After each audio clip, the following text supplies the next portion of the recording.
up, good follow? This is Ros Golden, and today we have an interview and a chance to chat with somebody that you guys have already seen. She's been on the show, she's been a co-host with us, she's a friend to the show.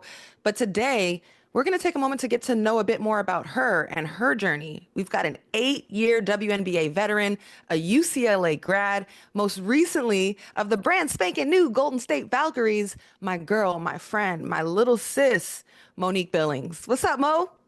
What's up? First of all, thank you for the intro. I'm always happy to be on the Good Follow Show pod. Absolutely, girl. You know, you've actually made our show so much better whenever you're on, like the energy changes because Mm. we actually created a segment for you, right? Setting our intentions with Mo. Mhm. So for this interview, I want to set intentions with you. Do you have some for this upcoming month? I love that. Yeah, similar, I think, to the last time that I joined, just being present. There's so much going on in our lives. We were talking off air about our moving and traveling and all the things that we're doing. It could be hard to be right where our feet are. I'm here in the Bay Area now, about to embark on this new journey with my new team, which I'm so excited for. But I'm just really focused on being joyful through it, and joy comes being in the present. So that's what I am intentional about these days, being right where my feet are. Yes, yes, present. And there's something to be said about like I've landed and set foot. I am physically present in the Bay, ready for the season. Training camp starts the 27th. Yes, this Sunday Oh my goodness. So much going on that weekend. it's coming. 27th camp, 28th my birthday. Ooh, ooh, ooh. Ah, it is birthday season. We're Taurus this Yes. is Yes. When is yours, Mo? May 2nd. Oh my God. Don't make me have to fly to the Bay Hmm. and do a little joint dinner or something. I, I would love I that. would do it. Don't even Um, play with me. I know that birthday month is very reflective and like a time to not only set intentions, but like to take a moment for yourself. So, like, what is your intention going into your birthday week? I know this past season of life has been crazy in a good way for you. Like, Mhm. where are you at with everything? Well, for this next season of life, I haven't even gotten up to that yet because it's been a big start to 2025. I feel very hopeful and enthusiastic about what's Nice. coming. And I feel like this is like a major like abundance segment, just the flow segment, like hitting flow state, just move, doubling down on the work and the grind you've already put in and seeing all of those hopes and dreams and efforts come to fruition. For me, an intention I'm setting though is kind of evaluating friendships and relationships in my life and making sure that those haven't stagnated and that we're still in a Yeah. growth space. And if not, what can I do to water those relationships or let some go, especially if it's not a two-way street? So a little bit of a what is being poured into me, an evaluation of that right now for my intentions. I love that. Thank you, sis. But as far as like circles and pouring into others, we've always had that with each other. Mo, I remember you at UCLA when you were a college player balling out, Corey Close, and you were a huge part of building the legacy and like what UCLA basketball is right now. And I remember you, and like, this is why you're my little sis. I was working for Yeah. Pac-12 Networks. I was a broadcaster Hmm. covering you, and you were like, Roz, I really want to be a broadcaster one day, and I want to do what you're doing. And you didn't just walk it, you talked. I mean, you didn't just talk it, you walked it. Like, you actually came with me. Remember, you came with me to Lakers practice and shadowed me? Of course. First of all, I was like enamored by you when I first met you because I'm like, who is this woman? She's doing all the things I want to do. Like she just flows from within and with that, like from outside too. And at the time, I'm probably like 18, 19 years old. So I'm just like, oh my gosh, fangirling. And Oh, you were so kind. It was at Pac-12 Media Day. And so from there, I was like, that's big sis. I need to learn from her because she's doing all the things that I want to do one day. And then, yeah, as the relationship grew, it's funny because like we started becoming friends, but you would interview me after the game. So it'd be like, hey, girl, where you get them shoes? Oh, okay, what you do? Like, you know what I mean? Like the relationship started to grow. And then, yeah, you invited me to that Lakers practice. And I, at the time, broke college student, took a Uber to get there. And I didn't even care how much it costed because I was like, this is such an opportunity. Like, I need to go, I need to be in the building. And you were always so kind and just gracious towards me. And it's nice that the friendship has continued to evolve because like a lot of times you hear about a young girl admiring someone and she wasn't kind to them or she kind of turned them down. No, you can't come to the Lakers practice with me. You were never like that. You were always real, always so kind and genuine, even to this day. So I'm forever grateful. Mo, that really means a lot to me, to get that reflection from you. And who all I knew was that you were a really great hooper, tenacious on the glass, a great athlete, huge smile, and you were eager about broadcasting. Like, I just wanted to, show up. I had no idea that we would really become friends in the way that we are. Like, it's crazy Back. the movement from little sis to like more recently. I'm like, yo, Mo's my real homegirl. Like, we really can talk about things. Yeah. And it's funny because I would do Uh-huh. those interviews with you at the Pac-12 networks, and literally I'd be waiting for them to send it to me, and you'd literally be like, "Oh, girl, I like your fit. Where you get your shoes from?" I'd be like, three, two, Yeah. one. Mo, what did you think about the effort you put on the boards? And then, so like that moment before we went live. But honestly, I'm so glad. I'm so proud of you because you had that vision for yourself to become a broadcaster. And look at you now. Not only are you a full-time incredible professional hooper and WNBA player, you are a blossoming broadcaster with real motion. I see you everywhere. Most recently, you were just covering March Madness. I'm worried Yeah. Good Follow Show, we're not going to be able to book you soon, girl. So can you break it down to me, like everything you're doing in broadcasting, and maybe what's your favorite part about building this career for yourself? Yeah, oh my goodness. It's been a very fruitful off season. I've been broadcasting since 2019, but it was like I do a couple games and then go into my W season. It wasn't anything, I'm not going to say serious, but I just didn't have too many gigs, just getting my feet wet. But this season specifically, I really was able to do a lot of different work. And so I did, like you said, March Madness. I did my first NBA game with the Warriors. That was a lot of fun. Even like ESPN2 debut, which was super cool. Like all these vision board items are coming into fruition. And so, yeah, it's been amazing. And then I just hope that I can continue. Like, if I can just do this in the off season and then play my W season, like that's perfect world for me. You must be the queen of balancing a schedule and a calendar. Like, how are you doing that? Yeah, that's a really good question. I mean, when when you're passionate about it, like you make it happen. Like we are business women. We get it done, and that's just what it's about. So it's like making time for for the things that are important, but also finding that balance so you don't get burned out. So for me, I'm big on self-care. If I'm traveling to cover a game or do some type of production, I'm probably going to the spa the day before if I'm able to. I'm Mhm. gonna go get my nails done. I'm gonna go get a facial. I'm gonna do something for me. And you talk about pouring into your cup. I'm gonna do something to pour into my cup because that's so important to me. Yeah, yeah. And like I really enjoy and actually admire that about you. In some ways, you've been like kind of a mentor or the inspiration for how do I bring wellness into everything that I'm striving for. Because you be busy, but you also have that Zen side.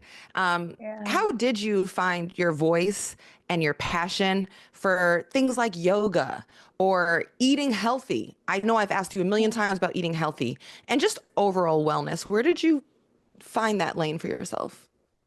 Yeah, I would say that lane comes from my dad. He was a big, I don't know, he gave me the starter pack, I would say, of how to build wellness in my life. He would always tell me mind, body, spirit. That's what you need to stay in alignment.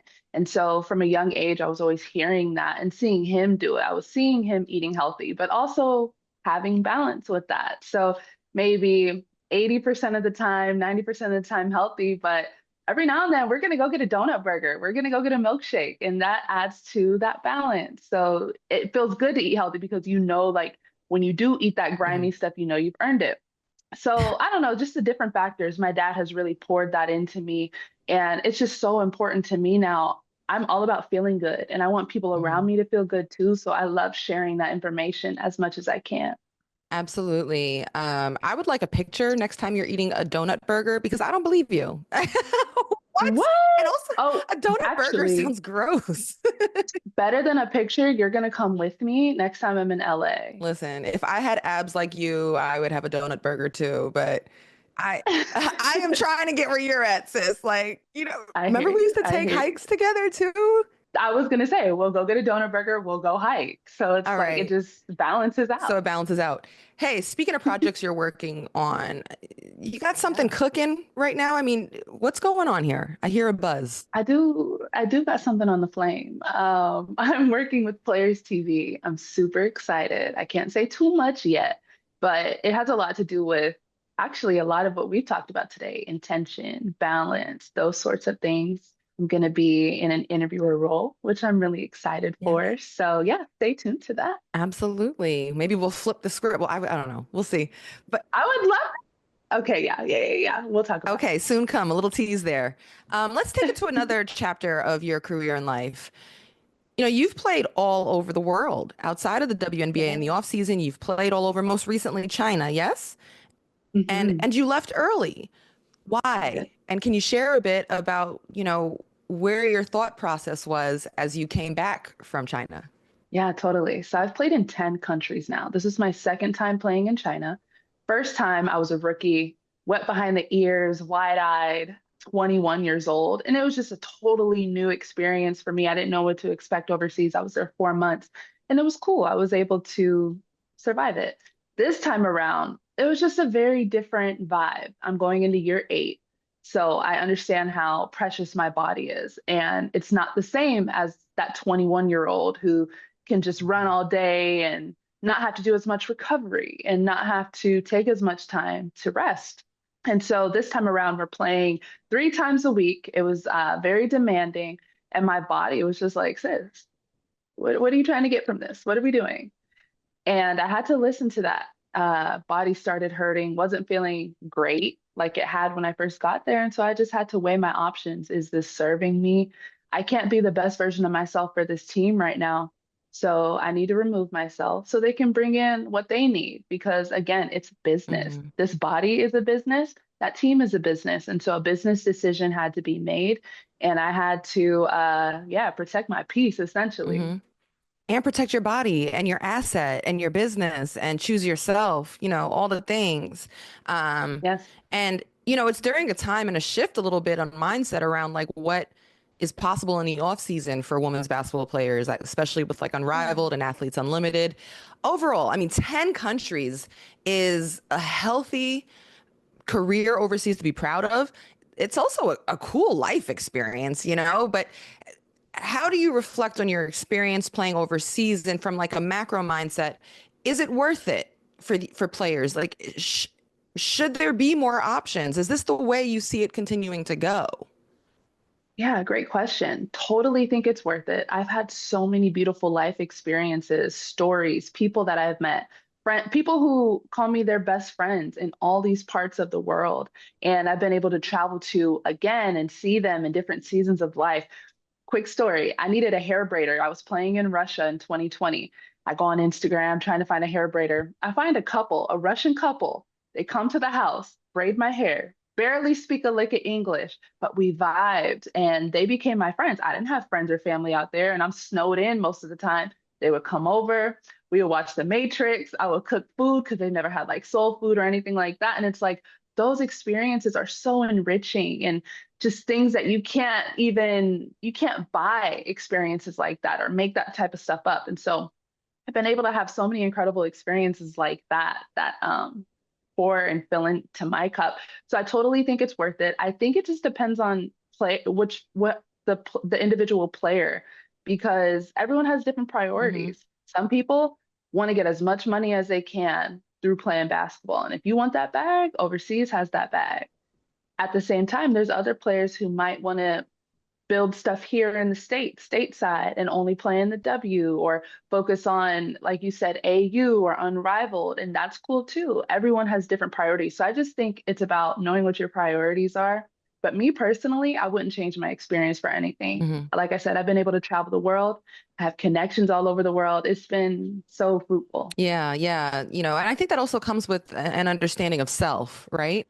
But only you would be in Russia bonding over soul food and braiding, and you managed to find a couple that hair braids together, speaking no common language, and it's just vibes. Like that's so Mo. Vibe. So okay, well that might be great preparation for what you're stepping into with your WNBA career. The first 6 seasons of your career were in Atlanta with the Dream. Yeah. And Hmm. recently you've had a few stops. You've been with the Dallas Wings, the Phoenix Mercury, but the most recent one is like almost like a clean slate. This franchise is brand new. You're joining the Yeah. Golden State Valkyries.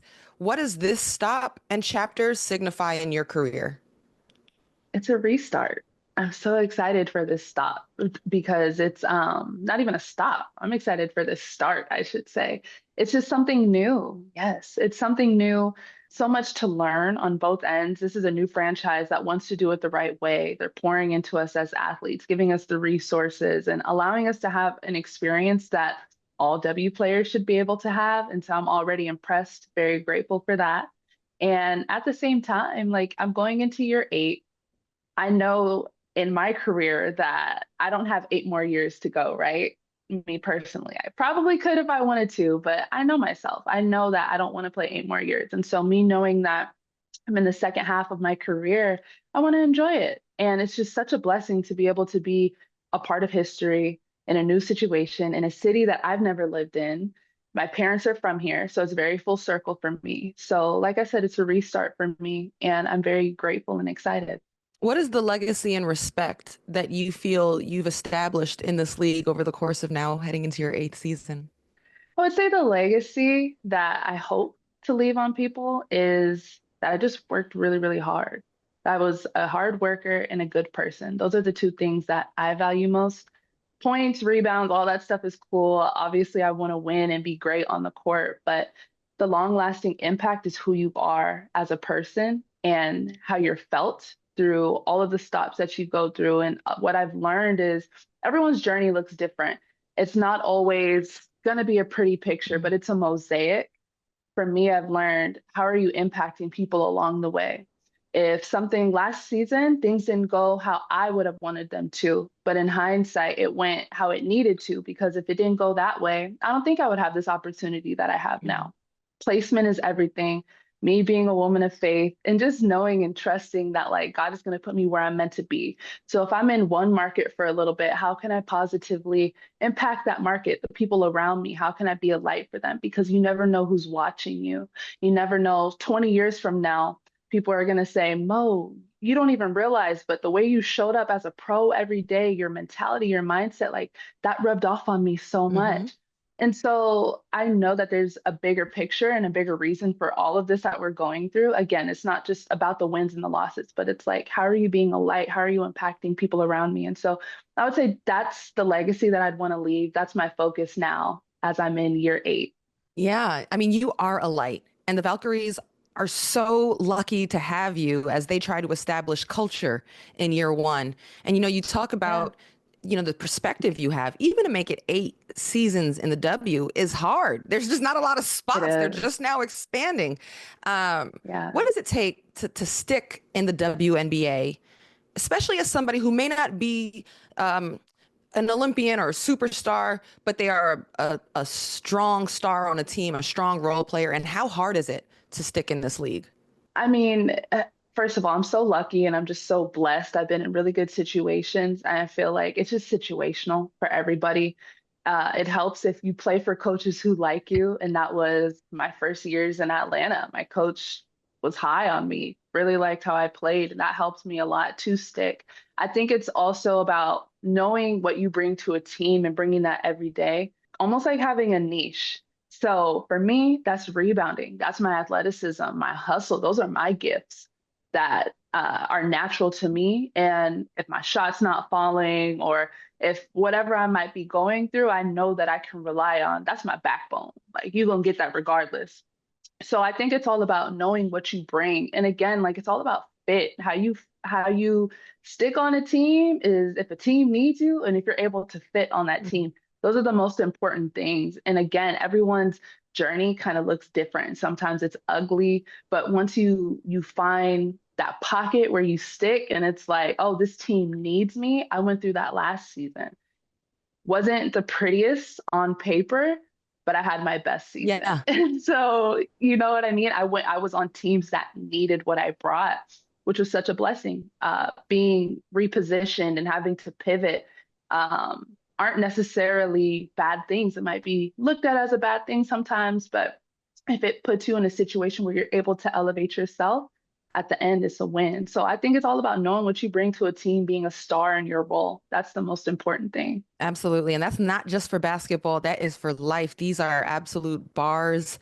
And in the face of adversity last season, sometimes you got popped in with a new team in the middle of the season and still had statistically excellent seasons. That's hard to Yeah. do. So we are so excited Yeah. to see friend to the show, our very own Monique Billings, do her thing with the Golden State Valkyries from a full season, from training camp on. We wish you the best of luck.